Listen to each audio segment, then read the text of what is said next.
very fast qualification through the heats and the semi-finals. What a race this promises to be. Who made it through to the women's Only 3 of the Doha finalists have made it back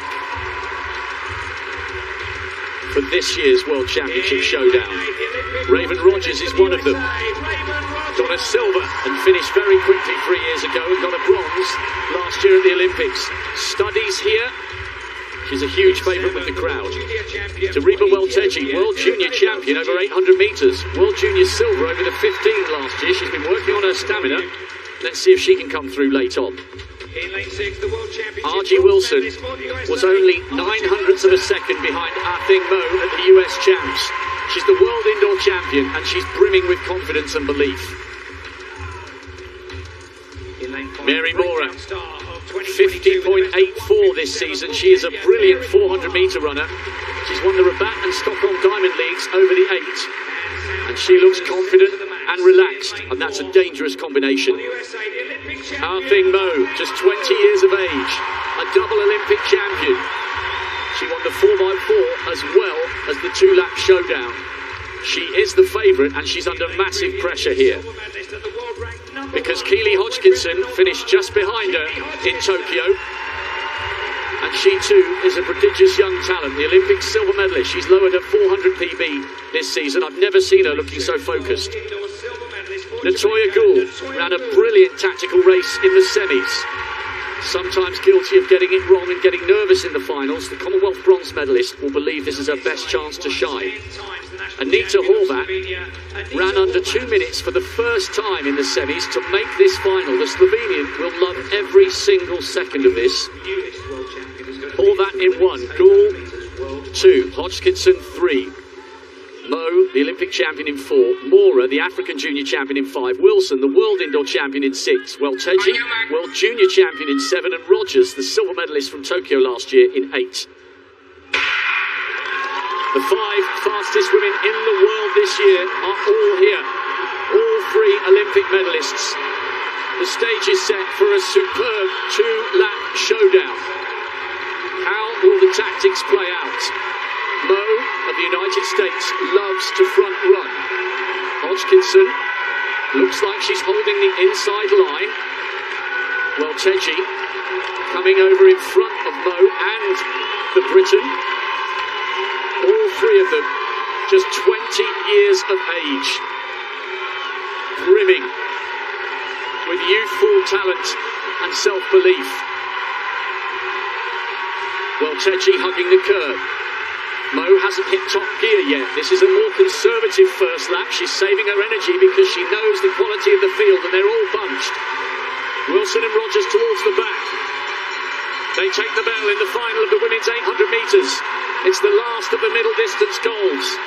The crowd on the first bender on their feet. It's a standing ovation here for a group of young women who are elevating this event to unprecedented levels of interest. Mora trying to run wide past Keely Hodgkinson, but Hodgkinson holds that outside of the first lane. Mo beginning to pull away. 200 to go. It's the Olympic gold medalists and silver medalists in first and second again. Watch for Raven Rogers trying to come wide, and Natoya Gould coming back into the mix for Jamaica.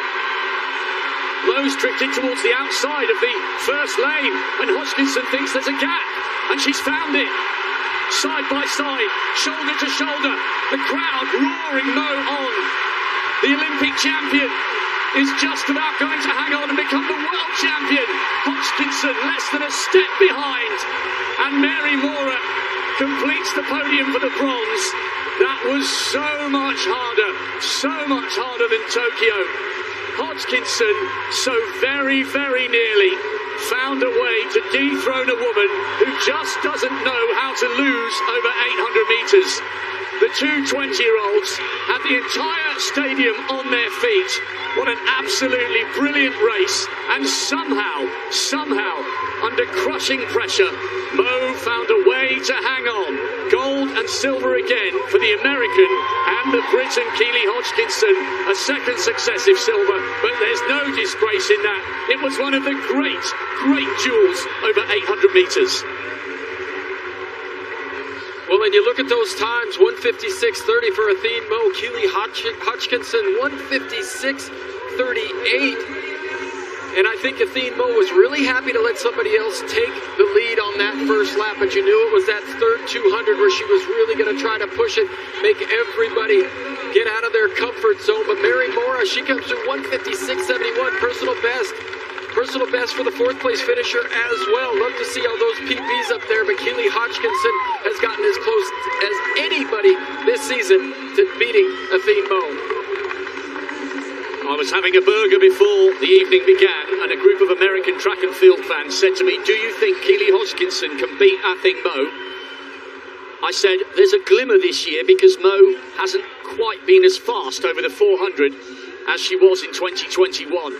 And she was closer, but my goodness me, what brilliant mental resolve. The only mistake that Mo made, really, was drifting to the outside of lane 1, and that allowed Hodgkinson a little bit of room to believe and a little bit of room to manoeuvre on the inside. But somehow, Mo's belief and composure held good under the most torrid pressure. I think Athene Mo also knew just how much pressure really was on her and how important it was for her to win this race here in the United States in front of this University of Oregon and Hayward Field crowd. She was all business at the beginning. She didn't smile hardly at all during the introduction. And I thought maybe, just maybe, are we going to see something super, super special? But just like Sydney McLaughlin here, she took it very seriously, came away with the victory.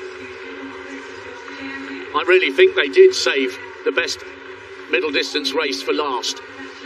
It was only probably 2 meters from the line that you knew unequivocally Mo was going to hang on. Hodgkinson was so close, just 0.08 of a second in it.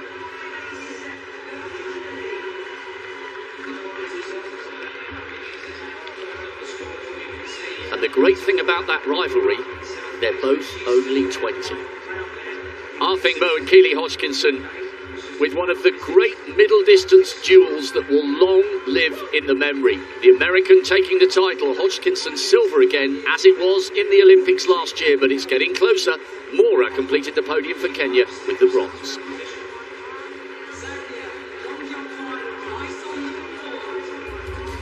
And the last